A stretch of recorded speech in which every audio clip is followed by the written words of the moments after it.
Hello friends, welcome back to my channel TGM upgrade. আমি তন্ময়। আজকে সুন্দরবনের নতুন ভিডিও নিয়ে আপনাদের সাথে আছি। সাথে থাকবেন, ভালো থাকবেন। বাস্তুতন্ত্রকে সুন্দরবন টিকিয়ে রাখার জন্য জৈব এবং অ্যাবায়োটিক উভয় উপাদানই গুরুত্বপূর্ণ। সুন্দরবনকে গাঙ্গেয় বদ্বীপ মোহনা ম্যানগ্রোভ হিসাবে বিবেচনা করা হয়। সুন্দরবনের দুটি ইকো রিজিয়ন রয়েছে: সুন্দরবন মিঠা পানির জলাভূমি এবং সুন্দরবন ম্যানগ্রোভস। মৌসুমী প্লাবিত সুন্দরবনের মিঠা পানির জলাভূমি উপকূলীয় প্রান্তে ম্যানগ্রোভ বন থেকে অভ্যন্তরীণভাবে অবস্থিত। বনটা প্রায় 10,000 কিমি জুড়ে অবস্থিত, তার মধ্যে 6,000 কিমি বাংলাদেশের দিকে রয়েছে। সুন্দরবনের ভারতীয় অংশ অনুমান করা হয় প্রায় 4,110 কিমি রয়েছে, যার মধ্যে 1,700 জলাশয় দ্বারা দখল করা হয়েছে। ঠিক আছে, তো দেখুন বন্ধুরা, এই মুহূর্তে আমি আছি সুদর্ণখালির মধ্যে। টোটাল সুন্দরবনে রয়েছে 84 প্রজাতির ম্যানগ্রোভ, তার মধ্যে 31 প্রজাতি হচ্ছে ট্রু ম্যানগ্রোভ, আর অ্যাসোসিয়েট ম্যানগ্রোভ হচ্ছে 53 প্রজাতি।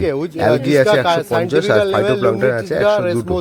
তো যাই হোক, মোটামুটি সুন্দরবনে কিছু ট্রু ম্যানগ্রোভ, যেটা সুন্দরী গাছ, যার সাইন্টিফিক নেম হচ্ছে হ্যারিটিয়ারা ফোম,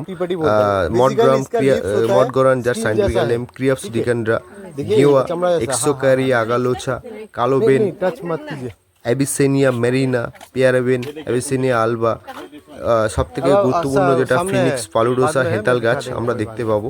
ঠিক আছে, বকুল কাঁকড়া, তারপর খলসি, ওড়া, কেওড়া, চাক কেওড়া, এই ধরনের গাছগুলো দেখা যায়। জেলে গড়ান, ঠিক আছে, খলসি গাছ, যেটা সুন্দরবনের মধুটা আমরা এখান থেকে পাই। তো মোটামুটি এই ধরনের গাছগুলো সুদর্ণখালিতে দেখা যায়। প্রত্যেকটাতেই আছে, কিন্তু সুদর্ণখালিতে বিশেষ করে তার নেম দেওয়া আছে যাতে সবাই বুঝতে সুবিধা হয়। ধানি ঘাস আমরা দেখেছি, ঠিক আছে, তারপর নোনা ঝাউ দেখেছি, লতানে বেগুন, নাটা, মান্দা লতা, এই ধরনের গাছগুলো দেখা যায়। ঠিক আছে, কেওড়া, চাক কেওড়া, পশুর গাছ, যার সাইন্টিফিক নেম হচ্ছে সোলোকার্পাস মেকনজানেসিস, ধুধুল, যেটা সোলোকার্পাস গ্রানাটাম, কেওকিং, এই ধরনের গাছগুলো মোটামুটি দেখা যায়। তো এরপরে আমরা দেখতে পাবো যে সুদর্ণখালিতে একটা মিষ্টি জলের পুকুর রয়েছে। এই পুকুরটাতে রয়্যাল বেঙ্গল টাইগার বলে নয়, যে কোনো প্রাণীরাই জল খেতে আসে। তো এটা করার কারণ হচ্ছে এটাই, অতিরিক্ত লবণ জল খেলে ব্লাড সার্কুলেশন বেড়ে যায়, তার জন্য ডিপার্টমেন্ট চেষ্টা করেছে একটা করে মিষ্টি জলের পুকুর করে রাখার। ঠিক আছে।